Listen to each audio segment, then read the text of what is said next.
Merci, bienvenue à Frédéric d'être venu nous voir. Merci d'être là. On avait une question brûlante pour toi, Fred, c'est en gros pourquoi tu fais tout ça et quelle est ta raison d'être à toi, ton purpose. Ouais, c'est une question qu'on pose parfois et qui, en fait, que j'aime pas beaucoup. Donc vous avez visé dans le mille. En fait, je trouve que c'est une question qui est très grande et qui est limite paralysante. Et je suis pas sûr qu'on ait nécessairement une mission de vie ou une raison d'être. Je pense qu'on peut très bien avoir une succession au fur et à mesure qu'on se réalise, qu'on se découvre. Et voilà, je trouve que c'est une question un peu paralysante. Moi, ça me rappelle un ou deux workshops que j'ai dû faire. Tu sais, où, soi-disant, on te faisait découvrir ta raison d'être et puis tu devais plancher sur une phrase. Et puis à la fin, tu devais la déclamer haut et fort et faire croire que tu y croyais tout à fait, tu vois. Et moi, j'ai réfléchi un peu autrement. En fait, c'est une chouette question parce qu'elle, quelque part, elle renvoie directement au début du livre de Reinventing Organizations. Donc moi, mon histoire, pendant plein de temps, en fait, je ne savais pas trop ce que je voulais faire de ma vie. Donc tu as fait du conseil voilà. Donc j'ai fait une école de commerce, donc du coup j'ai fait du conseil. Et pendant tout le temps où je faisais du conseil, je me disais dans 6 mois je quitterai quand j'aurai enfin trouvé ce que je veux faire de ma vie. Sauf que ça a pris près de 10 ans pour que je sache. Et un jour j'ai eu une séance de coaching avec une femme assez extraordinaire qui m'a mis plein de claques. Du coup, pouf, à peu près le lendemain je donnais ma démission. Et je me suis mis installé à mon compte, à faire plus du coaching, de la facilitation. Et c'était glorieux, quoi. J'ai eu quelques années vraiment super heureuses dans tous les domaines. Et du coup, j'avais trouvé ma voie. Tu vois. Là, tu m'aurais demandé à l'époque, tu vois, quel était mon purpose. J'aurais dit, ah ben Fred, c'est un coach, un facilitateur. Et sauf que 4 ans après, tout d'un coup, j'ai eu un gros moment de tristesse, de manque d'énergie que j'arrivais pas à bien comprendre. Et ça m'a pris 2-3 semaines pour m'aider au-dessus. Et le truc qui m'est venu, c'est qu'en fait, j'étais en train de faire le deuil de ce travail que j'avais aimé, où je faisais du coaching, de la facilitation dans des grosses boîtes, des grosses banques, des boîtes pharma, enfin des Alors que tu étais en train de faire ce travail et le deuil en même temps. Ouais, en fait, je croyais adorer ce travail, je croyais que c'était ça toute ma vie. Et puis tout d'un coup, en fait, je me suis rendu compte que en fait, j'arrivais plus à faire ça parce que, en fait, dans mon cheminement personnel, je m'étais un peu éloigné de ce monde-là, si tu veux, orange, si on veut utiliser ces couleurs. J'arrivais encore à parler ce langage-là, mais en fait, ça ne m'intéressait plus. Et du coup, j'ai annoncé à tous mes clients que du jour au lendemain qu'en fait, voilà, j'allais quitter ça.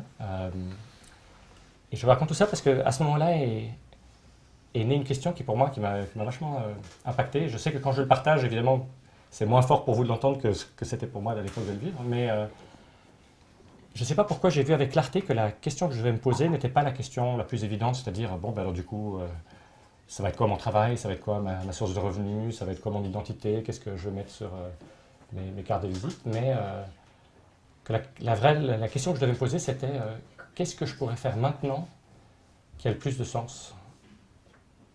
Juste là, maintenant, avec la visibilité que j'ai, qu'est-ce que je pourrais faire qui a le plus de sens? Et ça a été pour moi une question qui a été super puissante et pour laquelle j'ai trouvé, je ne sais pas pourquoi, mais la réponse immédiate. Il y a eu 2 projets qui m'ont appelé. C'était ce qui est devenu Reinventing Organization, cette recherche, et l'autre, c'est un autre livre que j'ai écrit avec ma femme. Et du coup, cette question-là, elle, je la trouve vraiment, vraiment belle. C'est-à-dire, qu'est-ce que je pourrais faire maintenant qui a le plus de sens? Sans me projeter, sans prétendre savoir ce que va être ma mission de vie dans 20, 30, 40 ans. Et je la trouve beaucoup moins paralysante. C'est avec ce que je sais maintenant, qu'est-ce que j'ai envie de faire? Et du coup, là, par contre, j'ai l'espoir de vivre avec cette question le restant de mes jours. Et donc, je me repose régulièrement la question, en fait, qu'est-ce qui maintenant a le plus de sens? Et à l'époque, c'était un grand saut. Alors, j'avais la chance d'avoir un peu des économies, donc je n'étais pas financièrement là, mais il y avait aussi comme une croyance quasi spirituelle de me dire, écoute, j'arrive pas à croire que je ferai le truc qui a le plus de sens dans ma vie et que l'univers, à un moment donné, me renvoie un peu d'argent pour ça, quoi, tu vois. Et donc voilà, et donc je me repose régulièrement cette question de qu'est-ce qui a le plus de sens pour moi. Et du coup, si tu devais y répondre maintenant, Ben, juste là maintenant, bon, en dehors de tout le sens qui est de rester en fait, vivre une vie très, très simple en famille, en communauté, au niveau professionnel, c'est le projet que je vais vous montrer ce soir. Donc je pense que lui va m'animer pendant un an, peut-être plus, je ne sais pas. Et puis,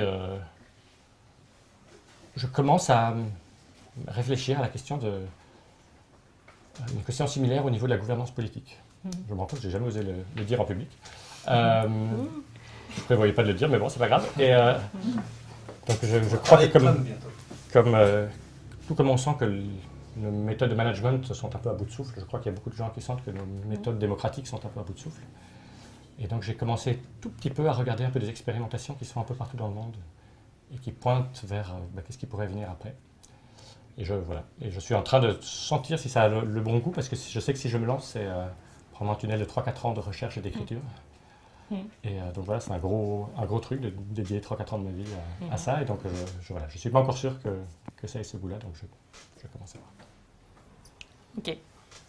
4 ans, c'est à peu près le temps qui s'est écoulé depuis la sortie de Reinventing Organization, le fameux livre qui nous rassemble aujourd'hui. Et qu'est-ce qui s'est passé pendant ces 4 ans là? Comment tu l'as vécu? C'était ta première œuvre et, ouais. Bah, oui, pour toi. Est-ce que tu as bien dû l'utiliser pour... ça a dû influencer les années qui ont suivi? Ouais, c'était une joie complète, quoi. Enfin, c'est le truc. Enfin, j'avais pas vraiment de projection, donc du coup, je peux pas dire que c'était plus que ce que j'avais prévu, parce que j'avais pas prévu grand-chose, mais clairement, c'est complètement délirant. Et moi, j'ai vécu ça comme une vraie grâce, quoi. Je me dis souvent que j'ai rencontré plus de belles personnes en 4 ans qu'au cours des 40 années précédentes de ma vie, quoi. J'ai fait, grâce à ce livre, vraiment des rencontres magnifiques. Donc voilà. Et puis c'est juste, je crois que c'est une chance unique dans une vie de faire un travail qui résonne aussi profondément avec plein de personnes. Les retours que je reçois sont magnifiques. Donc ça a été magnifique. Alors oui, ça vient aussi avec ses difficultés. Si je ne pouvais pas avoir une boîte d'email explosive à gérer, tu vois. Donc voilà, chaque fois que je pensais avoir mis en place les systèmes pour calmer le jeu, le truc passe à un autre stade, tu vois. Mais c'est principalement, au niveau personnel, c'est principalement une joie. Et en même temps, ça a coïncidé avec un mouvement où de toute façon, j'étais en train de simplifier ma vie. Et donc ça a coïncidé avec un moment donné où on a déménagé vers un éco-village reculé. Et je mène une vie super simple, je décide de voyager peut-être 1 ou 2 fois par an.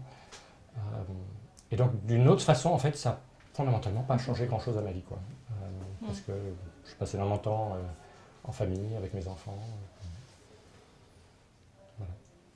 Mais alors, le livre n'était pas, je dirais, la première pierre d'une stratégie plus long terme. C'était plutôt un livre qui était tourné vers ton passé.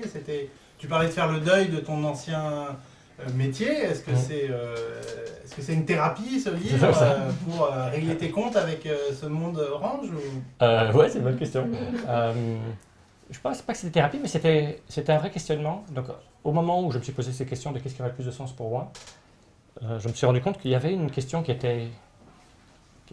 manifestement était profonde chez moi, autour de comment est-ce qu'on est ensemble en collectivité au travail. Tu vois, comment est-ce qu'on peut... Et donc il y a probablement des racines dans mon histoire. Et du coup, la question à l'époque, c'était ok, ben, si ces entreprises-là, les grandes entreprises, Orange, entre guillemets, je ne les veux plus, mais alors quoi? Et donc je me suis dit, il doit y avoir des gens qui sont passés par le même cheminement par lequel moi je suis passé, et par lequel énormément de gens ont l'air de passer pour le moment, et qui ont dû recréer des organisations. Et donc à quoi? Donc c'est vraiment ma question, c'était... si on veut utiliser le langage des couleurs, à quoi ça ressemblerait une organisation locale? Est-ce que ça existe? Est-ce que c'est possible? C'était ça le questionnement. Et c'est vrai que quand le livre est sorti, moi j'avais un peu l'impression que c'était bon, quoi. Ce chapitre était terminé, maintenant j'étais prêt à passer à autre chose. Et du coup, on m'envoie un grand signe parler plus fort, donc je suis désolé pour vous si je ne parle pas assez fort, du coup je vais crier. Et Ouais, du coup, en fait, je pensais que ce chapitre-là était terminé. Donc, en fait, le truc, dans la série de vidéos dont on va parler tout à l'heure, je suis un peu le premier surpris de ce truc-là. Donc, oui, non, il n'y avait pas de grande stratégie de plan de carrière ou de conquête du monde. Il y avait à un moment donné ce livre qui est venu, qui est passé à travers moi, et puis je pensais que c'était bon, quoi. Donc, c'est une question que je reçois un peu souvent, les personnes qui me disent, mais en fait, Frédéric, on ne comprend pas bien, quoi. Tu as écrit ce livre, et puis tu te bats. Tu vois Peut-être parce que c'était un peu... le livre est très... surtout le premier chapitre est assez planant, quoi. Assez théorique, finalement. Et est-ce que tu t'attendais pas à ce que, justement, te dire, bon, bah, maintenant, il va falloir faire la mise en œuvre et accompagner la transformation? Non, moi, j'ai l'impression que c'était bon, quoi. J'avais fait mon truc et j'allais écouter le truc suivant. Et du coup, qu'est-ce que tu as écouté et qu'est-ce que tu as fait pendant ces 4 années? Alors du coup, sur le plan personnel, il s'est passé plein de choses parce qu'on sentait cet appel d'aller vivre plus en communauté, donc on a été voir des communautés. Du coup, il y a deux autres livres sur lesquels j'ai travaillé sur un autre livre avec ma femme.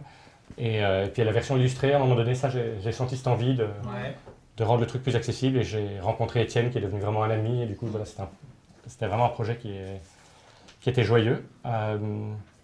Et puis on a déménagé aux États-Unis et voilà, on s'est implémenté là-bas, on a pris nos racines dans une communauté.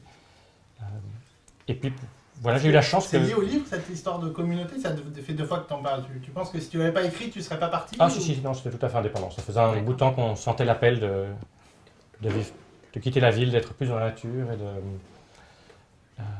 et de vivre dans une forme plus communautaire que la vie un peu isolée qu'on avait en ville. Et on parlait de cette partie théorique et des couleurs, donc il y a une influence évidente de Ken Wilber dans ton livre, mais tu l'avais déjà, c'était dans ton agenda quand tu as démarré ou c'est au cours de la création du livre? Non, j'avais... Et l'autre question, c'est que peut-être il y a d'autres influences que tu voudrais nous citer qui ont influencé la création? Ouais, il y a probablement tout plein qui sont inconscientes. Enfin, c'est aussi un peu le résultat de toutes les expériences, de tous les livres que j'ai lus, oui, de ma période chez McKinsey. Enfin, tu vois, mais c'est vrai qu'au niveau plus théorique ou philosophique, Ken Wilber et puis une femme qui s'appelle Jenny Wade qui a écrit un truc magistral mais peu connu sur les stades de conscience, ça m'a fort marqué. Donc j'avais ce langage avant de commencer ce livre et donc quand j'ai eu un peu ce sens j'avais un peu ce langage-là de me dire en fait, j'y arrive plus parce que j'arrive encore à parler ce langage orange, mais en fait, il ne m'intéresse plus vraiment. Et du coup, voilà à quoi ça ressemblerait à quelque chose qui soit d'un autre stade. C'est comme si tu avais déjà fait ce basculement que tu nous as tous emmenés à faire, mais que tu ne savais pas que c'était un basculement et que tu as dû toi-même théoriser quelque part et tout rassembler pour comprendre un peu ce qui t'arrivait. Oui. Et c'est vrai qu'il y avait un truc amusant, je l'ai retrouvé récemment dans mes cartons. J'avais fait à un moment donné, tout au début du projet, je m'étais dit, tiens, si moi je devais créer une entreprise qui me correspondrait, qui me parlerait, comment est-ce que je ferais? Donc j'ai pris tous les process, si je vais faire du recrutement, comment est-ce que je ferais? Est-ce que je ferais un peu des budgets? Est-ce que je ferais... juste pour me dire, tiens, comment... Et puis j'ai un peu oublié ça parce que j'étais parti à la recherche des Buurtzorg et des autres et des trucs. Et c'est que quand il était presque fini que je suis retombé sur ce truc. Et donc c'était très amusant de voir qu'il y avait des trucs où j'avais vu super juste, donc c'était chouette. Et puis aussi, c'était d'autant plus amusant de voir qu'il y avait des trucs que j'aurais même pas été capable d'imaginer. Ouais. Et donc, par exemple, l'idée qu'on puisse avoir une forme d'autogouvernance, qu'on puisse être une boîte comme Buurtzorg à l'époque, 7000, aujourd'hui 14 000 personnes en autogouvernance, c'était même pas passé par mon esprit. Donc, pour moi, la recherche a aussi été toute une... Je suis passé par la même déprogrammation, reprogrammation que par laquelle tout le monde passe en faisant cette recherche. Et donc, il y avait aussi vraiment un côté très joyeux de me dire, ça, j'aurais jamais pu l'imaginer. Merci Jos de Bloch et d'autres, quoi. C'était facile de les trouver? Non, c'était... j'ai vraiment laissé savoir tout le monde dans mon réseau autour de moi. Si vous entendez parler d'une boîte qui est géniale, allez-y. Et puis au début, c'était très difficile de filtrer. Donc, il fallait trouver juste déjà des informations publiques pour voir, tiens, est-ce que ça vaut la peine d'aller les contacter. Et puis après, j'ai eu un moment de peur par lequel j'ai dû travailler, qui était, parce que j'en avais identifié une dizaine, et de me dire, si 8 sur 10 me disent que non, elles ne vont pas dégager du temps pour moi, il n'y a pas de projet, quoi, tu vois. Ouais. Parce qu'à l'époque, j'avais décidé de le faire seul, de ne pas le faire avec avec McKinsey ou Harvard ou l'INSEAD. Et donc, voilà, je les appelais en disant, voilà, je suis Fred Laloux from Brussels. Est-ce que vous voudriez pas? J'écris un livre, je vous promets, je pense que ce sera bien. Et donc j'ai eu la chance que finalement, tout le monde... Tu t'es pas pris de refus non. Il y en a certains qui ont duré plus longtemps que d'autres, mais... Et alors, c'est un miracle, les 10 sociétés que tu appelles, que tu rencontres, sont 100% TIL, c'est ça? Non. Ça, c'est quand même dingue. On lit le bouquin, on se dit, mais... Ouais, c'est un malentendu, et pourtant je l'écris, mais je me rends compte que j'aurais dû l'écrire plus souvent, parce que je crois qu'il y a un malentendu là-dessus. Du coup, on va le répéter. On va le répéter. Il y a des organisations qui sont plus loin, donc si on veut utiliser la façon dont moi je parle de ces 3 percées, par exemple Buurtzorg qui est relativement loin sur les 3 percées, il y en a d'autres qui sont super forts, par exemple Morningstar, les tomates là, au niveau autogouvernance, ben, ils ont vraiment peaufiné le machin, dans une autre forme d'holocratie, etc. Mais ils sont complètement nulle part, parce que c'est même pas sur l'écran. Donc, radar du fondateur. Donc c'est quand même intéressant, c'est tout ce paradoxe, de voir à quel point ce qui est sur l'écran radar, la culture, les valeurs du fondateur influencent les trucs. Et donc, par exemple, si on prend Chris Rufer, Chris, ne m'en veux pas si tu vois ça, de Morningstar, lui, il est à fond sur l'idée de rien imposer, tu vois, ne jamais commettre de violence sur quelqu'un d'autre, c'est fondateur pour lui. Mais l'idée qu'il y ait une intériorité, et donc la plénitude, etc., c'est même pas sur son écran radar, quoi. C'est très particulier, donc il y a des boîtes qui sont plus loin. Mais ce qui est intéressant, c'était de voir que, même si le nombre de boîtes n'était pas si élevé que ça, le nombre de ressemblances qu'il y avait quand même. Tu vois, tu prends un certain nombre de process comme l'advice process ou la résolution de conflits, et tu vois que pas toutes les 12, mais plein coup, il y a 4, 5, 6 de ces boîtes qui ont un processus qui se ressemble fort ou qui est quasiment identique. Et alors donc, ce projet de vidéo... Ouais, parle-nous un peu de ce pourquoi tu es là aujourd'hui. Ouais. C'est une pression populaire. Tout le monde t'a demandé, à la fin t'as craqué, ou comment c'est né? Non, parce que je suis assez bon pour résister à la pression populaire. Alors de quoi s'agit-il? De quoi s'agit-il? Il s'agit du fait que, même si j'ai pas vraiment travaillé dans ce domaine, j'ai pas fait de consultance après, etc., j'ai eu quand même régulièrement des conversations avec des dirigeants, des dirigeantes de ce genre de boîtes qui se mettaient en mouvement et qui avaient envie de me rencontrer. Et donc je disais, ben oui, passons une demi-journée, une journée ensemble. Et du coup, j'étais tout fou. Les questions qu'ils me posaient de, ouais, on bute là-dessus, ça, on n'y voit pas clair, comment tu réfléchirais? Ça me parlait à fond, du coup, ah oui, il y aurait peut-être tel truc de Buurtzorg qui vous parlerait, ou alors on n'a pas de réponse, mais on va la chercher ensemble. Et à force d'avoir un certain nombre de ces conversations, j'ai vu qu'il y avait des choses qui se répétaient. Par exemple, des pièges dans lesquels, dans ces transformations, il y a l'air d'y avoir pas mal de boîtes qui tombent dans les mêmes pièges avant de rectifier le tir. Ou des malentendus, ou au contraire des chouettes idées qui ont l'air de vraiment marcher, et qu'il y en a plusieurs qui les ont eues, ou des trucs juste qui manifestement ont l'air d'apparaître presque naturellement sur ce chemin. Et du coup, à un moment donné, je me suis retrouvé avec mon carnet de notes qui était encore plus fort. Et du coup, j'avais mon carnet de notes qui était vraiment qui était rempli de choses qui, moi, me paraissaient en tout cas intéressantes, et où je me suis dit, c'est bête que ça sommeille dans mon carnet de notes, j'aurais envie de le partager. Et du coup, mais j'avais écrit plusieurs livres auparavant, et donc j'étais fatigué d'écrire, et donc ça ne me parlait pas d'écrire.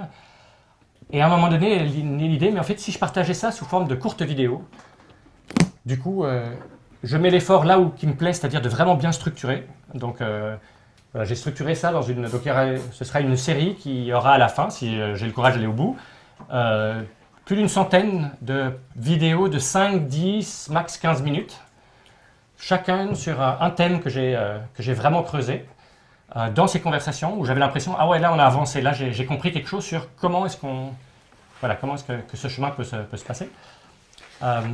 Et du coup, je me suis dit, la vidéo, ça va être sympa parce que, ouais, je structure, mais par contre, je ne dois pas peaufiner comme dans l'écriture. Je plante bêtement une caméra, je parle à la caméra, je prends la première prise avec toutes ses imperfections, mais le contenu sera bon, mais il y aura des hésitations, c'est pas grave. Pof, et je l'envoie en ligne.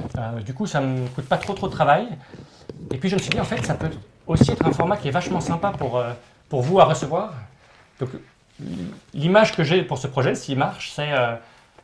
je vois des gens, vous, dans des boîtes qui font ce cheminement, et je rêve qu'il y ait une personne qui tombe sur une des vidéos et se dise « Mais ouais, c'est exactement le piège dans lequel on est en train de tomber.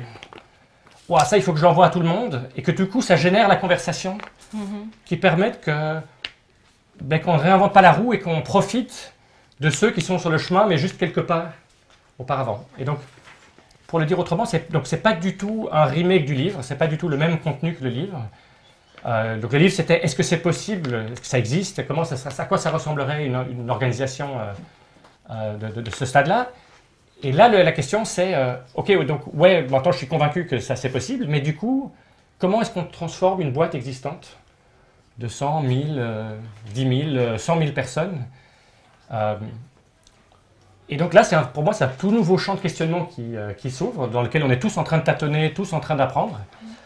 Et donc, mon espoir, c'est que voilà, ça c'est ma contribution, c'est ce que moi j'ai compris jusqu'à maintenant. Et qu'en envoyant ça, ce pavé dans la mare, ça fasse et que du coup, il y en a d'autres qui disent « Ah oui, mais nous en plus, on a fait ça, ah oui, nous on a... Ah oui, non, je ne suis pas d'accord, mais du coup, j'enrichis. » Et donc, que ce soit voilà, une contribution qui, du coup, en appelle d'autres sur « Ok, mais du coup, comment est-ce qu'on fait ce chemin ?» Peut-être un dernier truc là-dessus, je crois que c'est évident de le dire, mais c'est évidemment pas un chemin qui est prescriptif. Donc, c'est évidemment pas les 8 étapes pour aller... donc, chaque chemin est unique, mais donc c'est chaque fois juste comme un petit éclairage, un petit spotlight qui permet peut-être dans un des embranchements qu'on choisit de se dire « Ah ouais, ok, je vais choisir celui de droite parce que celui-là, il a l'air quand même plus prometteur. » Ou je vais me poser telle question avant de prendre telle décision. Donc tu parles de faire une centaine de vidéos, si tu as le courage de terminer le projet. J'imagine que tu as déjà réfléchi et qu'il y a des choses qui ressortent. Quel type de sujet tu vas traiter, si c'est différent du livre, de quoi tu vas parler, qu'est-ce que tu vas nous amener? Ouais, donc j'ai déjà structuré le truc. Donc j'ai les titres et le contenu. Il faudra juste que maintenant je le parle face à une caméra de tout ça. Je ne sais pas si on le voit à l'arrière. Est-ce que tu pourrais nous parler par exemple de la première vidéo, celle que tu as choisie pour démarrer ta série? Ouais, donc jusqu'à présent, il y en a deux. que voilà. Et d'ailleurs, vous voyez peut-être qu'elles ont des couleurs différentes parce que j'ai regroupé ça en thématiques différentes. Donc il y a 7 thématiques. Il y a une première thématique, il y aura une quinzaine, une vingtaine de vidéos qui est spécifiquement pour le dirigeant ou la dirigeante qui a ce cri-là, qui a cette envie-là, mais qui s'applique aussi de façon plus large à tous les autres qui embrayent le pas, voilà, tous les autres qui ont envie de prendre un rôle moteur dans ce truc-là. Et donc, juste des questionnements personnels sur ça. Et donc, par exemple, la toute première vidéo, c'est vraiment la première du premier sujet. C'est It's a Personal Journey. Et donc, dans celle-là, en gros, pour faire très court, je raconte, si vous croyez que vous faites ça pour changer l'organisation, je vous propose de même pas commencer. Si vous n'êtes pas conscient ou prêt de dire « je suis prêt à me laisser moi bousculer, à me laisser moi changer en profondeur, et je vois moi ça aussi comme une aventure unique, une aventure de vie dans laquelle moi je vais grandir », alors moi je vous proposerais de ne même pas commencer. Donc c'est une des questions, presque chaque conversation, entre-temps, quand il y a des dirigeants qui viennent me voir et qui me disent « ouais, alors on a envie de ça parce qu'on a... Voilà, on a envie de plus d'agilité, de plus motiver les équipes. » Je fais dis-moi toi d'abord, en fait, c'est quoi ton cri à toi, c'est quoi ton... parce qu'entre-temps, je suis très très convaincu que, voilà, que ça passe par là et qu'on doit être prêt à se dire c'est pas seulement un truc organisationnel, c'est un truc personnel. It's a personal journey parce que c'est en anglais alors? Ouais, comme le premier livre. Hein. D'accord. Et du coup... Du coup, pour les sous-titres, tu vas faire comment? Oh, la question pêche. Pas du tout téléphoné. Ouais, c'est pas... Ben ouais, je rêverais de pouvoir faire les deux, mais voilà, du coup, elles sont en anglais comme le premier livre. Et donc, mon grand espoir, c'est qu'il y ait des gens qui se lèvent et qui disent je suis prêt à en sous-titrer une, ou qui se mettent par deux, à 3 ou à 4, on est prêt à en sous-titrer une. Au total, ce sera du travail parce que c'est 100 vidéos de 10 minutes, donc ça fait 1000 minutes, c'est du sous-titrage, quoi.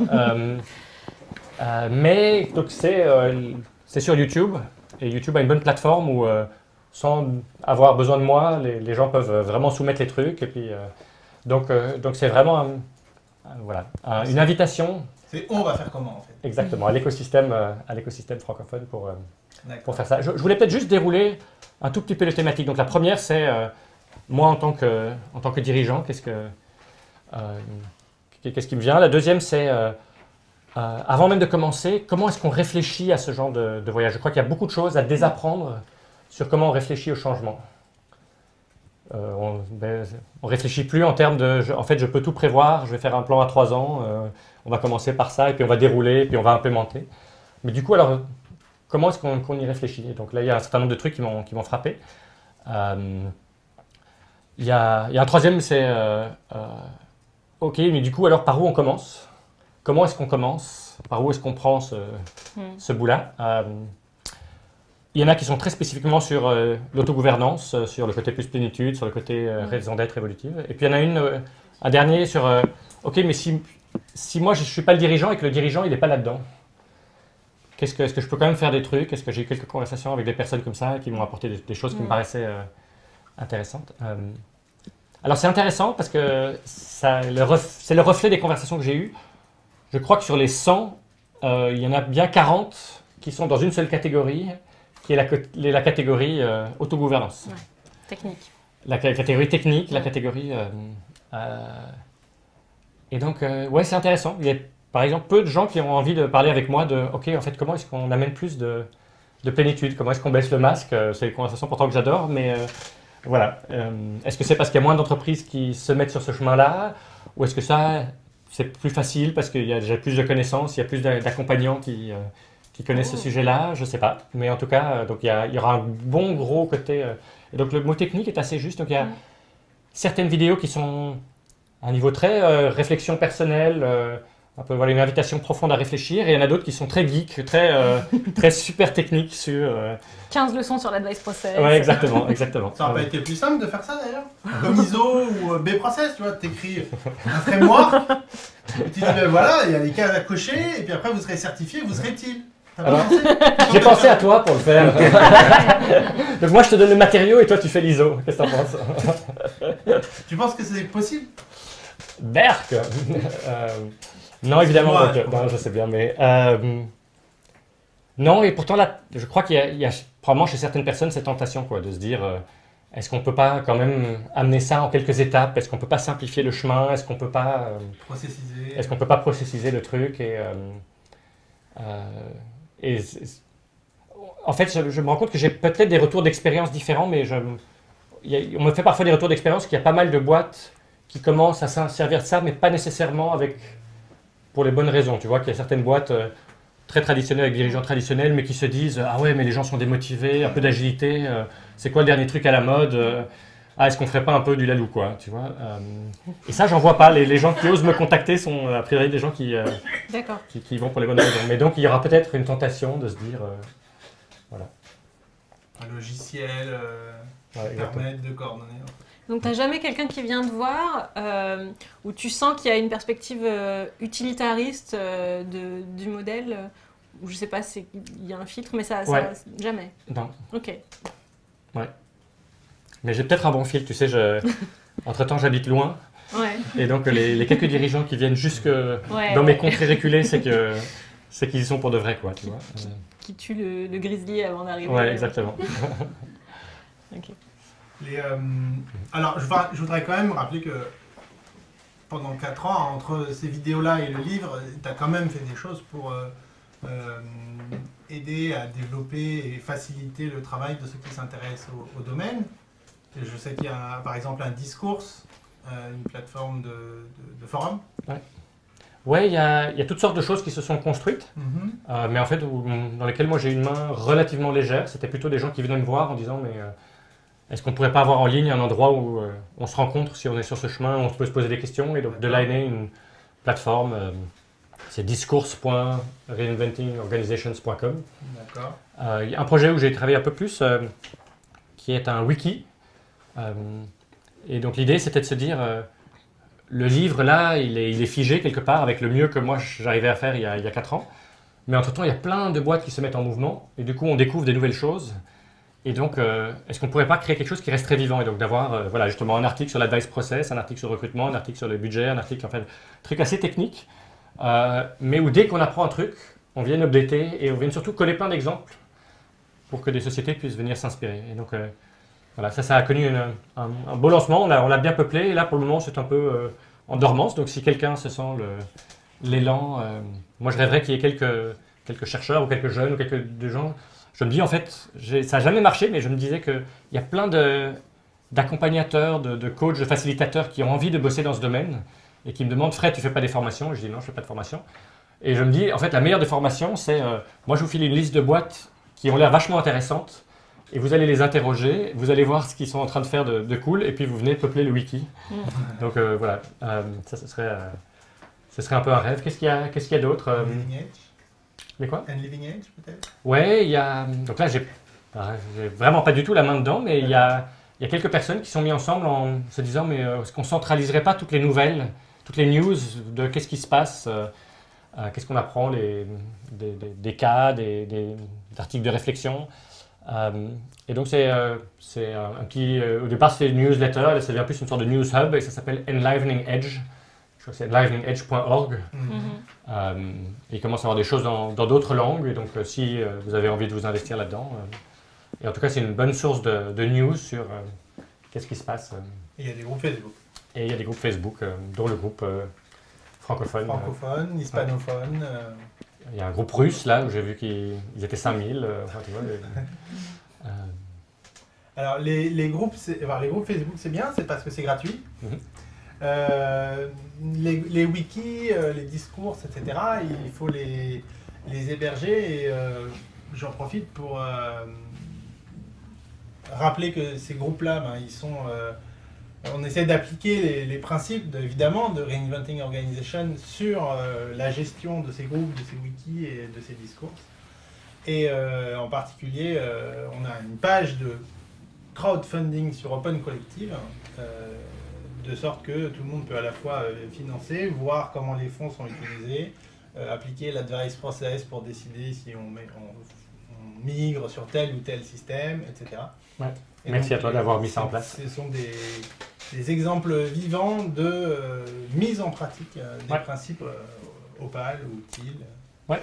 Et donc si vous avez 5 € ou 10 € par mois à donner pour que ce truc... Voilà, pour que ça continue à vivre sur la partie technique. Et donc, moi, j'avais envie de te poser une question. C'est, tu disais, il y avait les organisations. Je me suis rendu compte, en parlant à toutes ces personnes, qu'il y a des pièges qui reviennent souvent. Le plus gros piège, le plus gros panneau dans lequel tout le monde tombe, ce serait lequel? Il y en a plusieurs, mais... il y en a clairement un qui est une sorte de castration de l'équipe dirigeante, quoi. Des gens à la tête qui se disent « Ah, dans ce nouveau modèle-là, nous, on ne devrait plus prendre aucune décision. Tout doit venir d'en bas. » Ou des pièges similaires, c'est Ah oui, mais non, mais la structure, c'est mal. » Et donc des boîtes qui vont dans des formes de souffrance parce qu'en fait, on ne sait plus.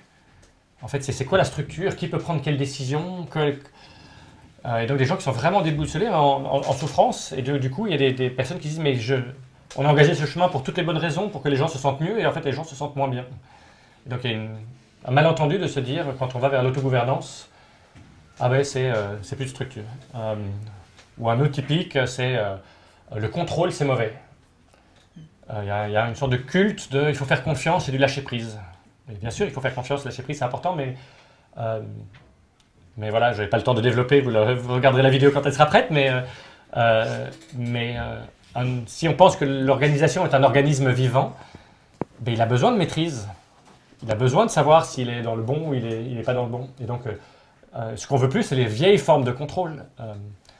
Et donc voilà, il y a comme ça des pièges qui sont très typiques. Dans un autre ordre, c'est le piège de commencer à réfléchir à cette transformation, non plus parce qu'elle est elle est animée par une raison d'être et par une envie, un cri d'un dirigeant, mais parce que on veut devenir un modèle. Ah oui, on veut devenir, voilà, une entreprise libérée ou une entreprise opale ou même l'holacratie, enfin ça fonctionne comme ça, et dans ce truc-là, ça c'est bien, ça c'est pas bien. Alors qu'on s'en moque d'être une entreprise opale, et donc c'est un mot que j'utilise en fait très très peu dans le livre. Je trouvais ça intéressant pour bien marquer les différences, mais quand il y a des personnes qui viennent me voir en disant voilà, alors on aimerait te parler parce qu'on veut devenir une entreprise opale, j'ai tendance tout de suite à arrêter en disant ouais, en fait c'est quoi que tu veux vraiment? Parce qu'il n'y a personne qui a envie de devenir un modèle, c'est pas très sexy d'être un modèle, quoi, d'être une abstraction. Donc voilà, un certain nombre de... Quelle question tu poses, ou comment tu reconnais justement pour diagnostiquer le niveau de maturité? Par exemple, quelqu'un qui vient en disant voilà, nous on va être une entreprise opale. Ouais. Sauf que le gars il est tout seul avec 2 stagiaires, donc évidemment les stagiaires font ce qu'il dit, puisque c'est lui le fondateur. Mais il y a quand même, peut-être même à ce stage-là, on peut mettre un peu les fondements, les graines d'un comportement ouvert. Ouais, pour moi, chaque jour un peu plus, vraiment, je me rends compte à quel point ce qui est fondamental, c'est est-ce que la personne qui a cette envie-là est arrivée à se connecter à vraiment un ressort profond, un moteur profond, un cri, quelque chose qui lui fait dire en fait, de l'ancien, je n'en peux plus, je n'en veux plus. Je me rends compte que tous ceux qui vont vraiment loin sont ceux qui sont très clairs sur en fait, ce truc-là, l'ancien, je veux plus. Et en fait, je suis super clair sur l'appel, le truc qui m'amène. Et donc, je passe souvent plein de temps à questionner, mais c'est quoi ce truc-là? Et au début, c'est difficile parce qu'on vit tellement dans une culture qui nous a appris à donner des réponses qui viennent de la tête. Or là, on va dans des réponses qui viennent un peu plus voilà, du cœur et des tripes, quoi. Et donc, j'en suis arrivé à une conclusion, où ce sera tout de suite la deuxième vidéo, qui est que, à un point presque absurde, je pense qu'on peut quasiment prédire à quel point ce chemin-là va être facile ou difficile en fonction du degré avec lequel toi tu es clair sur ton cri. Mais est-ce que le cri, ou ce que les gens veulent, j'ai remarqué que le sous-titre de ton livre, c'est vers des communautés de travailleurs inspirés. Le mot entreprise, tu l'as délibérément évité. Est-ce que tu penses qu'on va aller jusqu'à des nouvelles formes de structure là, on est en ce moment, l'actualité en France, c'est les entreprises à mission. C'est une petite retouche, je dirais, sur le structure. On n'est pas en train de parler de l'absence d'entreprise, mais est-ce que tu penses qu'on se dirige quand même vers des nouvelles formes de production, ou par exemple une freelanciarisation du monde et une baisse du salariat parce que les gens vont être plus engagés, etc., moins dans les contrats? Je rêverais d'avoir une boule de cristal pour te répondre. Je pense que, comme toujours, dans des grands basculements historiques, les historiens qui sont intéressés à ça, on ne peut pas prédire, il y a des fourches qui font que... et donc, je pense qu'on peut prendre des bonnes fourches, tu sais, si par exemple, avec la robotisation, s'il y a des formes de revenus de base, des trucs qui donnent des formes de sécurité, on pourrait aller vers des formes très très fluides, où les gens, on voit ça déjà dans des microcosmes, des gens qui ont la capacité, parce qu'ils arrivent à avoir les revenus nécessaires, de donner leur temps en fonction de raisons d'être qui, à ces moments-là, et donc en fait, de façon très fluide, là je vais donner un peu de mon temps de façon bénévole, là je vais vraiment travailler, je vais me le mettre paquet pendant quelques temps, et puis en fait non, là je vais passer à mi-temps, et que pour certaines personnes, c'est une vraie belle forme de vie, mais on peut aussi imaginer une mauvaise fourche qu'on prend, avec une précarisation énorme, avec tout ce que les technologies vont nous apporter, et au contraire, on va s'agripper au salariat tant qu'on peut. Donc en fait, j'ai vraiment pas de boule de cristal, mais je pense que le plus bel avenir qui nous appelle, c'est celui où nos raisons d'être personnelles, dans le moment, ce qui a du sens pour nous, va venir rencontrer des raisons d'être collectives. Et du coup, on va rentrer en résonance et on va aller trouver les endroits. Et voilà, je sais que certains d'entre nous avons déjà la chance de vivre un peu de cette façon-là, Et du coup, on va énergiser un truc pendant un temps, et puis on va aller dans d'autres choses voilà, où ces deux raisons d'être se mettent en accord. Et du coup, là, on pourrait imaginer que le salariat, le plein temps, n'aurait plus beaucoup de sens parce que des formes plus fluides arriveraient. Et en même temps, il ne faut pas être angélique, il y a aussi toute une ubérisation et une paupérisation de personnes qui aujourd'hui n'ont pas du tout cette chance d'avoir un accès à ça. Ouais, c'est la grande critique du freelancing généralisé qu'on entend, en tout cas en France, énormément. Le rôle du gouvernement, enfin le rôle du pouvoir public dans le salariat, c'est d'installer de la protection sociale. Et du coup, moi ce qui m'intéresserait de te demander, c'est dans quelle mesure les gouvernements, les pouvoirs publics ont un rôle à jouer dans cette transition-là. Est-ce qu'on peut imaginer quelque chose un peu à la Airbnb, à la Uber, où il se passe plein de choses et puis ils doivent légiférer derrière? Ou est-ce qu'au contraire, si on imagine un passage à l'échelle et une diffusion de ces pratiques dans toutes les entreprises, est-ce qu'ils peuvent être moteurs plutôt que suiveurs? Est-ce qu'il y a quelque chose qui se joue du côté des... Ouais. J'ai presque envie de te poser la question toi, parce que si tu te la poses, c'est qu'elle elle est vivante pour moi. Juste te dire que pour moi, elle n'est pas très vivante parce que c'est pas un retour que je reçois beaucoup. Donc oui, il y a des trucs où il y a des entreprises qui rêvent que certaines réglementations qui présupposent une hiérarchie sont un peu contraignantes, mais on arrive à s'arranger. Donc j'ai pas entendu des dirigeants ou des boîtes qui disent en fait il y a quelque chose qui nous empêche ou il y a quelque chose qui nous aiderait beaucoup. Donc j'ai pas l'impression qu'aujourd'hui c'est un enjeu, mais peut-être que toi tu sens des choses que je ne sens pas. Oui, peut-être. Ouais. Du coup, tu veux nous répondre Moi j'ai l'impression, c'est vraiment un feeling super personnel que j'ai quelque chose de très fort en moi sur la diffusion de ces pratiques à grande échelle, parce que de ce que j'expérimente au quotidien, ça marche suffisamment pour vraiment pas comprendre pourquoi on resterait bloqué dans les stades d'avant. Bon, c'est ultra prétentieux, mais en tout cas. Et je me dis, si on veut un passage à l'échelle, il faut à un moment qu'il y ait une voix qui centralise et qui porte. Dans ce sens-là. Ouais. Pas nécessairement légiférer, mais quelque chose qui le mette sur la place publique. Ouais, ça j'y crois fort. Et là, je rebondis pour raconter deux choses dont je n'ai pas vraiment parlé parce que c'est récent. L'année passée, coup sur coup, je suis tombé sur deux écosystèmes que j'ai trouvé assez hallucinants. L'un, c'est dans le Pays Basque. Je ne sais pas si tu es tombé là-dessus. C'est un dirigeant qui a repris en 94, comme on dit en Belgique, en 94, Irizar, une société de bus en faillite, et qui très vite a amené de l'autogouvernance dans l'usine. Et du coup, le truc est parti comme une fusée. Ils ont ouvert des usines au Brésil, au Mexique, en Turquie, en Chine, etc. Ça a été un succès extraordinaire. Au bout de 14 ans, il a quitté ce truc-là et il a ouvert une petite boîte d'accompagnement qui, pour la plupart, va travailler avec des boîtes qui sont en faillite ou quasi faillite. Et du coup, ils ont un process ultra simple où en quasi 6 semaines, ils t'amènent de la journée. Alors, c'est des structures relativement petites, en moyenne 100 personnes. Ouais, quand même. Et donc, ils ont déjà transformé comme ça 50 boîtes qu'ils ont sauvées de la faillite et à chaque fois, ça cartonne. 50 Mais 50 petites structures, donc tu vois. Ouais, mais bon. Voilà. Et c'est juste hallucinant. Et j'en avais jamais entendu parler. Alors, ils font ça depuis des années, mais ils étaient dans leur Pays Basque. Et puis, il y a aux États-Unis une société qui s'appelle Barry Wehmiller qui fait un truc similaire. Et donc, c'est pareil, c'est des anciennes industries qui ont tendance à fermer. Et ils ont fait 60 acquisitions. Alors eux, ils sont même pas, si on veut utiliser ça en opale, c'est plutôt un vert très très vert, qui moi à la limite parfois me dérange un peu très paternaliste. Ouais. Donc leur truc c'est, donc ils gardent bien l'hierarchie et il faut amener la conscience des managers des awesome responsibility of leadership. Tu vois, on a tous ces pauvres gens à notre charge, tu vois, et donc il faut être. Donc c'est limite un peu paternaliste pour moi, mais ils ont fait 60 acquisitions où ils ont fait 60 turnarounds.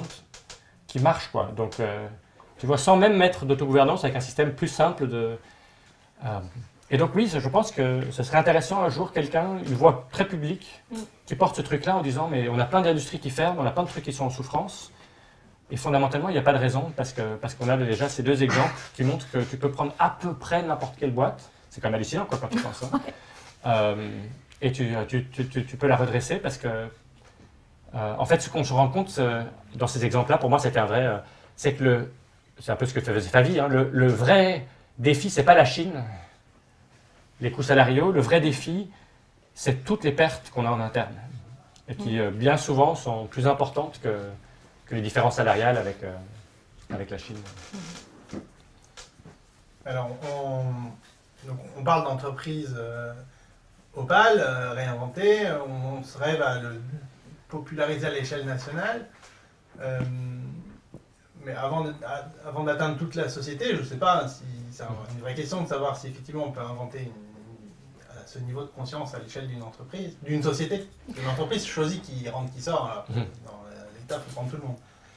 Mais est-ce que, du coup, avant d'aller à cette étape-là, déjà, il y a, en dehors des entreprises privées, des business, beaucoup de gens qui vont te voir, ou est-ce que tu perçois dans, par exemple, les gens qui t'envoient des mails ou dans les forums, une forte domination des gens des affaires, par exemple, et par rapport aux écoles, je sais qu'il y a une école dans le livre, par rapport aux hôpitaux, par rapport aux associations sportives, 1901, etc. Non, je ne peux pas dire. Il y a vraiment un peu de tout, donc ça donne l'espoir. Et donc même, les grands absents dans le livre, c'était les pouvoirs publics. J'étais tout triste de ne pas avoir d'exemple de pouvoir public. Et là, coup sur coup, là, dans les derniers mois, je reçois plein de nouvelles de la collectivité locale, de municipalités qui se mettent en mouvement, et ça donne vraiment espoir. Et du coup, il m'arrive même maintenant de les mettre en réseau en leur disant écoutez, moi, j'ai pas beaucoup de temps pour vous aider, vous accompagner, mais allez voir. Et pareil, là, je viens d'entendre cet après-midi que rien qu'en France, il y a plusieurs associations qui sont inspirées par Buurtzorg pour faire ce genre de travail d'aide, comment on appelle ça, des aides à domicile, et qui en fait se connaissent entre eux, ils travaillent entre eux, et ils apprennent entre eux, donc ça me donne bon espoir. Et puis, surtout même au-delà de voilà, mon thème à moi à travers ce livre, c'était le côté managérial de la chose, mais en fait ce souffle qui amène vers ça, il est infiniment plus large, quoi. Il y a des gens qui œuvrent pour faire la même transition d'un modèle, si on veut dire machine, vers un modèle organisme vivant dans l'agriculture, quoi. Tous les gens qui œuvrent à notre agriculture actuelle, c'est une agriculture avec la métaphore de la machine. Là, on a des intrants, des machins, et puis il y a tout ce mouvement qui va vers la permaculture et toutes sortes d'autres formes. Et il y a des centaines, des milliers de gens qui sont en mouvement de ce point de vue-là. Dans l'éducation, alors c'est difficile parce que, en tout cas en France et en Belgique, on a l'éducation nationale, des gros monolithes, mais à la marge, le nombre de personnes qui sont en train de faire des écoles démocratiques, des écoles Montessori, même des Montessori à l'intérieur du public. Et donc, en fait, dans la médecine, tout ce qui va vers une médecine plus holistique, qui regarde le corps comme un organisme vivant plutôt que le corps comme une machine. Ben donc voilà, donc, dans tous ces domaines, le même souffle est en train de travailler. Il y a une femme remarquable, Kim J. Wright, qui est nomade, qui n'a pas de maison à 55 ans, parce qu'elle parcourt le monde à connecter tous les juristes, tous les gens qui, dans le droit, voient le droit d'une façon opale. C'est extraordinaire. Donc comment est-ce qu'on fait un contrat? Très loin, ouais. Comment est-ce qu'on fait des contrats? Donc vraiment des contrats conscients. Évidemment, la justice restaurative, et donc elle network absolument tout le monde. Donc il y a des gens qui œuvrent dans tous les autres domaines, et donc moi ça me fait beaucoup de bien à mon ego de me dire, en fait, tout ce truc-là qui moi m'intéresse, en fait, c'est une pièce parmi plein d'autres, et en fait, on est une armée en mouvement. Alors oui, c'est peut-être un peu une course contre le temps, parce qu'il y a plein d'autres choses qui en même temps s'écroulent et se dégradent, et on espère qu'on va gagner cette course contre le temps, mais de se dire, en fait, il y a un souffle qui nous porte et qui nous dépasse. Tu vois, je crois profondément qu'il y a une sorte de conscience qui est en train d'émerger, qui nous appelle, et dont nous tous, voilà, on s'intéresse à une pièce, mais il y en a tellement d'autres. Oui, et puis ça résonne énormément avec le fait que de toute façon, c'est une transformation individuelle. Donc, si tous les individus se transforment, une fois qu'un individu est transformé, il a envie d'appliquer ça, certes à l'entreprise, mais aussi à tous les autres champs de sa vie, et ça percole et ça diffuse. Si je regarde l'heure, je pense qu'il nous reste à peu près 10 minutes à échanger tous les trois avant de prendre les questions. Donc, si les personnes qui sont en ligne veulent commencer à poser des questions sur le stream, on va commencer à les noter et à les faire remonter. Donc, n'hésitez pas à interagir. On aura une deuxième partie de l'échange qui sera dédiée à vos questions. Voilà.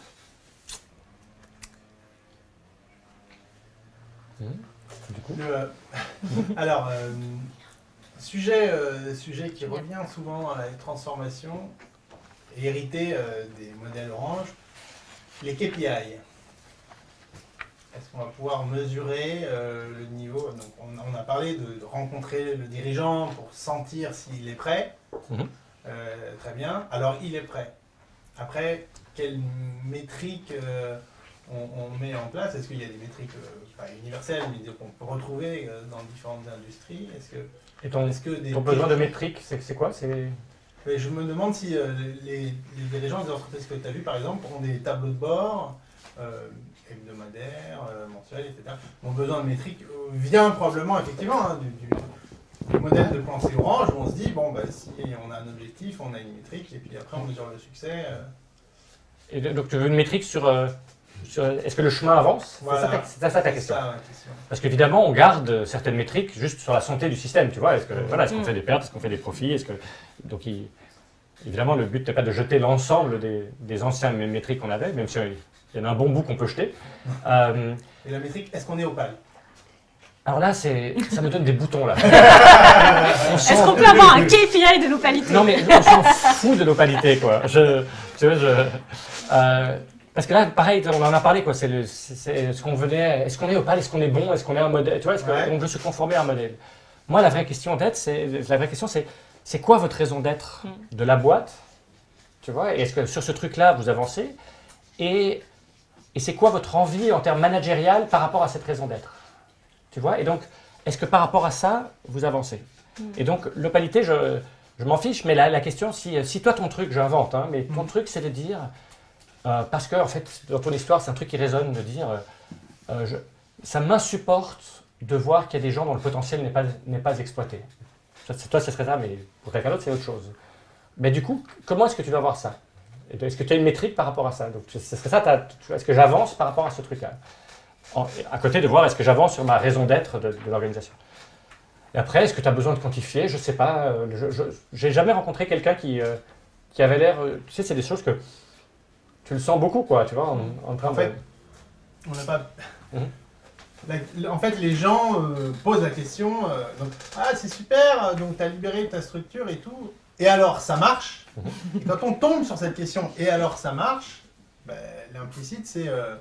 alors, les bénéfices, c'est bon, ça... Voilà. Okay. Ça, dans la question, ça marche, on retombe dans un modèle qui n'est plus axé sur le purpose. Exactement. Alors, dans la plupart des cas, ça cartonne. Ce n'est pas une règle universelle, parce que la vie est complexe, il y a plus qu'un facteur, et il y a plein d'autres trucs qui peuvent se passer. Mais c'est pas le sujet. Mais c'est pas trop le sujet, mais bien sûr que par rapport aux peurs qu'on peut avoir en se lançant, y compris nous-mêmes, quoi, on se lance quand même dans un vide, on est en train de soi-même de lâcher prise, etc. Donc c'est bien d'être rassuré, de se dire, on ne fait pas moins bien, quoi, tu vois. Donc je comprends la question, même en interne, tu vois. Mais ce que je me rends compte vis-à-vis de l'externe, quand les gens posent des questions, c'est que oui, tu peux assez vite répondre que oui, les bénéfices marchent très bien, ou quelle que soit la réponse. Mais en fait, le fondamental, c'est des histoires. Tu vois, si tu racontes des histoires en disant, dans telle boîte, il s'est passé tel truc, dans telle unité, ils ont fait ce truc-là qui ne se serait jamais fait avant, il y a telle personne qui s'épanouit, qui est une autre personne. Là, il y a un côté où ça devient inattaquable, tu vois. Donc les concepts de est-ce que l'opale, ça marche, est-ce que la libération, ça marche, oui, c'est des concepts et donc les gens projettent tout leur truc dessus. Mais quand tu commences à raconter ces histoires de ces trucs qui commencent à émerger, qui sont magiques, le but, c'est pas de convaincre, mais les personnes ne peuvent pas être empêchées d'être touchées, quoi. Et alors, on ne parle pas d'un monde de bisounours, on parle d'un monde où les gens sont centrés sur eux-mêmes, sont plus dans la plénitude, plus entiers. Mais ce qui veut dire que dans leur quotidien, au travail, ils vont venir aussi avec leur colère, leur peur, leurs angoisses, leur tristesse. À partir du moment où on ne met plus de masque, ça veut dire qu'on ne donne pas seulement libre cours à la joie et à la coopération, mais aussi... au chagrin et aux crises, non? Donc ça doit pas mal crier dans les entreprises que tu as visitées, ça a dû... Je me rends compte que je vais devenir un mec énervant parce que ma tentation c'est de répondre vidéo 3.19. Je ne sais pas si c'est 3.19, mais donc ouais, donc un des trucs que j'ai... vu apparaître dans ces conversations que j'avais avec un certain nombre de dirigeants, c'est qu'il y a des endroits où tout d'un coup, comme la parole se libère, ben, elle se libère dans tous les sens. Et donc il y a aussi des colères, des souffrances, des frustrations qui sortent. Et donc aussi des surprises de « mais ce truc-là, on ne l'a pas vu venir ». Et de ce que je comprends de ce qui se passe, c'est fondamentalement très sain en fait. C'était quelque chose qui était latent, mais sur lequel il y avait un gros couvercle qui tout d'un coup peut sortir. Et donc ben, surtout que ça sorte et qu'on arrive à le dépasser, mais sur le moment, c'était pas ça à quoi on s'était attendu, quoi. On se dit attends, on fait ça, ça va être sympa, et puis on se prend ce truc-là. Dans le même ordre d'idée, il y aura une vidéo connexe qui dira que ça peut arriver à l'intérieur des équipes. Donc tout d'un coup, si on va vers une forme d'autogouvernance, ben, imaginons donc on retire le manager qui était au-dessus, et en fait, tout d'un coup, on se retrouve entre nous, et très souvent c'est pour le meilleur, mais parfois ça peut être un peu pour le pire, parce qu'il y a toutes sortes de rancœurs qui se sont faites. Fred, tu nous as embêtés pendant des années. T'as rien glandé et t'es arrivé à ce que le manager ne le voit pas. Mais nous, pendant toutes ces années, on l'a vu. Et maintenant qu'il n'est pas là, ben là, on va te le faire payer. Et donc, il y a aussi parfois des zones d'ombre de notre humanité quoi, qui sortent dans ce genre de trucs et qui peuvent être violentes. Et donc, c'est un bel exemple pour moi de ce genre d'apprentissage auquel je ne serais pas nécessairement attendu, mais qui ressort d'un certain nombre de ces trucs où je me dis, ben voilà, ça, je suis content de faire une vidéo là-dessus parce que ben voilà, ça peut vous arriver, et donc c'est bien de le savoir à l'avance et de prévoir quelque chose pour déceler ce truc-là et accompagner ses équipes et rapidement envoyer un externe qui arrive, par exemple, à calmer le jeu et que ce truc-là ne s'exprime pas de façon trop violente. Est-ce qu'il y a des gens qui abandonnent du coup à cette étape-là, et plus généralement, s'il y a des raisons d'abandon et de réversion à un système un peu plus classique, est-ce qu'il y en aurait une qui ressortirait ou quelques-unes qui ressortiraient? Ben les typiques, en fait, les deux, c'est les deux conditions pour y aller, c'est-à-dire est-ce que le dirigeant veut ça ou est-ce qu'à un moment donné, il flippe, ou il y a quand même encore un truc qui n'est pas résolu et tout d'un coup, il se sabote ou elle se sabote elle-même, ou est-ce que les actionnaires, à un moment donné, voilà, quand même, voilà, prennent peur de ce qui se passe. Mais sinon, ce qui me fascine, c'est que les systèmes s'autocorrigent. Et donc, oui, en fait, dans ces chemins, il peut y avoir pas mal de souffrance à côté de pas mal de joie. Mais comme justement la parole a tendance à se libérer, comme il y a un sentiment qu'on ne doit plus attendre les autres pour se prendre en main, il y a de la souffrance, mais du coup, qu'est-ce qu'on met en place pour transcender ça? Alors, tu as utilisé le mot actionnaire. Souvent, les gens évacuent le débat en disant « Ah oui, mais toi, tu n'as pas d'actionnaire, donc tu fais ce que tu veux, mais moi, j'ai des actionnaires, donc je suis coincé, je ne peux pas faire ce que tu me demandes. » Est-ce que tu pourrais nous parler des manières, même plus généralement au-delà des actionnaires, d'interagir avec peut-être un autre département, si moi je suis isolé dans un grand groupe, ou d'arriver à gérer ces interfaces-là? Tu nous en avais cité 3 de mémoire. Oula, tu fais référence à quelque chose que j'ai dit cet après-midi. Voilà, le parapluie. Oui, ça s'appliquait plus à, pas nécessairement l'actionnaire, mais quelqu'un qui voudrait déjà faire quelque chose dans son niveau de l'organisation, alors que le reste n'y est pas, ou que carrément le patron n'y croit pas, ou n'est pas favorable.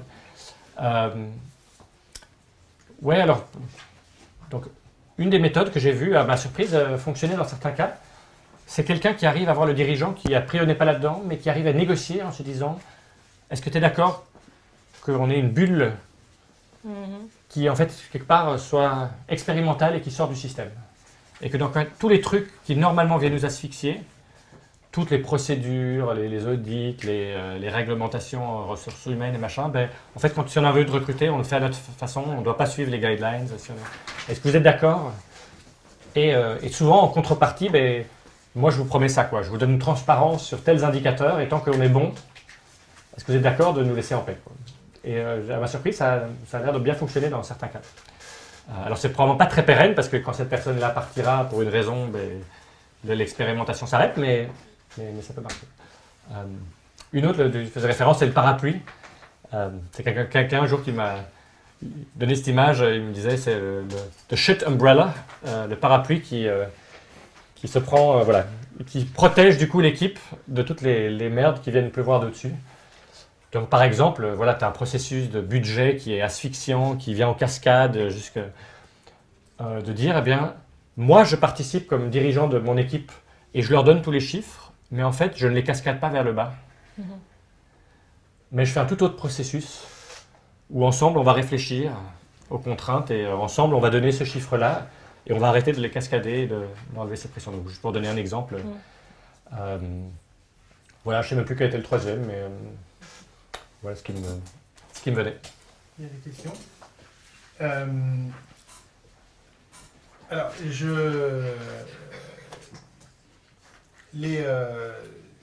les entreprises, en France, on a un mouvement qui s'appelle la French Tech, enfin même dans le monde entier, c'est très à la mode les startups, et donc je voudrais te poser une question sur les startups, et plus généralement sur les natures d'entreprise, parce que j'ai l'impression que si on prend une analogie organique, voilà, un arbre, eh bien les arbres ils poussent tous à peu près à la même vitesse.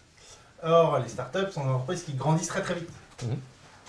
Donc, est-ce qu'on peut s'accommoder de systèmes de décision par advice, organique, etc., si on veut être une start-up, et même plus généralement, est-ce que tu penses qu'il y a des formes d'entreprises, peut-être, qui sont mieux adaptées à cette gouvernance? Non, moi je pense que... Moi je vois ça vraiment comme une sorte de basculement historique, et à un moment donné, on a eu toutes les entreprises qui étaient à Orange, que ce soit une PME, une collectivité locale, une start-up, voilà, parce que c'est cette façon-là qu'on a de réfléchir le monde. Et donc, quand on a des dirigeants dans ces différentes qui ont cette façon-là de réfléchir le monde, ben, en fait, je crois qu'on n'est pas capable de créer des structures qui ne correspondent pas à notre façon de voir le monde. C'est pas comme si c'était un buffet, tu sais. Tu dirais, pour mon truc, à mon avis, ce truc-là est bon. Ben non, en fait, c'est comme ça que je vois le monde, je ne peux pas faire autrement, quoi. Et donc, oui. Et en fait, je suis très persuadé que plus tu vas vite, plus c'est complexe, plus ça grandit à toute vitesse, plus tu as intérêt à fonctionner comme ça. Moi, ça m'amuse, des gens qui ont du mal à cerner ce truc-là parce que c'est pas leur façon de voir les choses. Tu vois, ils cherchent souvent la faille et ils disent ouais, mais bon, par exemple, l'armée, quoi. Faut pas déconner quand même. L'armée, tu vas pas. Là, il faut quand même un bon chef, il faut une commande. Puis tu leur dis, tu vas voir dans n'importe quelle armée du monde, les unités qui s'occupent des trucs les plus délirants, les plus complexes, les unités spéciales, celles qu'on envoie avec des hélicoptères au Pakistan tuer Ben Laden, toutes, depuis longtemps, fonctionnent en autogouvernance. Toutes. Ouais. C'est impossible d'avoir une chaîne de commandes face à cette rapidité, cette complexité-là. Et il y a un livre, si ça vous intéresse, alors ouais, il faut aimer le côté militariste du truc, mais il y a un livre qui est extraordinaire de ce point de vue-là, qui s'appelle Teams of Teams, du général McChrystal, le général qui a à un moment donné repris les affaires en Irak quand ça passait vraiment mal pour les Américains, et donc qui était le chef de toutes les unités spéciales américaines.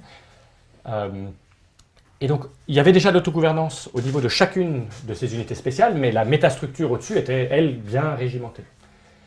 Et donc c'est pour ça que son livre s'appelle Team of Teams, c'est qu'il a pris je ne sais plus combien, c'était les 8000 personnes, et il a fait de l'autogouvernance complète dans ces 8000 personnes. Un truc de juste complètement ouf, parce que si tu te tapes Al-Qaïda en Irak, tu vois, même l'autogouvernance de l'équipe n'était pas suffisante, il fallait que toute la structure. Et donc il a fait des trucs assez incroyables, des données qui sont hyper sensibles sur voilà qu'est-ce qui se passe sur le terrain, qu'est-ce qu'on a capté. Il faisait quotidiennement des live streams à 8000 où tout le monde avait accès à l'information complète. Et donc tout le monde disait, mais c'est fou, c'est des informations hyper classifiées, tu ne peux pas donner ça à tout le monde. Ah bah si. Parce que tu vois. Donc, juste ça pour dire que oui, particulièrement, je crois, dans des startups, dans des trucs qui vont ultra vite, qui sont ultra complexes, on a vachement intérêt à fonctionner de cette façon-là. Est-ce que tu es en train de me dire que Favy existe depuis 30 ans, mais le fait que l'idée vienne maintenant et se popularise est lié au fait qu'on puisse faire ses live streams à 8000 et Joss de Bloch, il a un blog, etc. Ou sinon, ça vient d'où, à ton avis, le fait que ça soit maintenant et pas il y a 50 ans? Écoute, c'est une grande question pour moi. Il y a une sorte de mystère de l'évolution. Tu sais, pourquoi est-ce qu'à un moment donné, quelque chose est sorti de la mer et puis, tu vois. Mais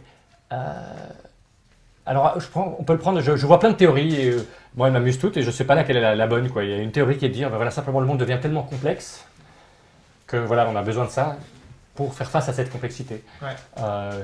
Il y a une autre truc que je trouve intéressante, c'était très poussé des recherches sur... en fait, il y a une première génération, là, de masse qui sort avec des parents qui ont éduqué de façon relativement bienveillante. La première fois qu'on a une génération où un pourcentage significatif n'a pas été en fait battu ou fessé ou vraiment a été pris par la peur, et peut-être que c'est ça. Je trouve ça amusant comme théorie, je ne sais pas si c'est vrai. Donc voilà, tu as toutes sortes de théories, et puis il y a des gens qui prennent plus l'angle, c'est à cause d'Internet et de la technologie qui permet ce genre de choses.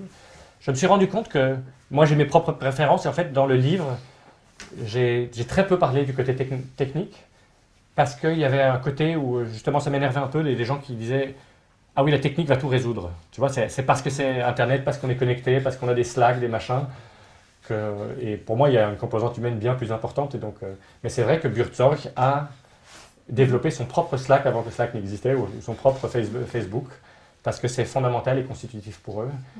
Et que les Teams of Teams, les unités spéciales américaines, ont besoin tout d'un coup de réinventer des technologies pour accommoder ce genre de choses.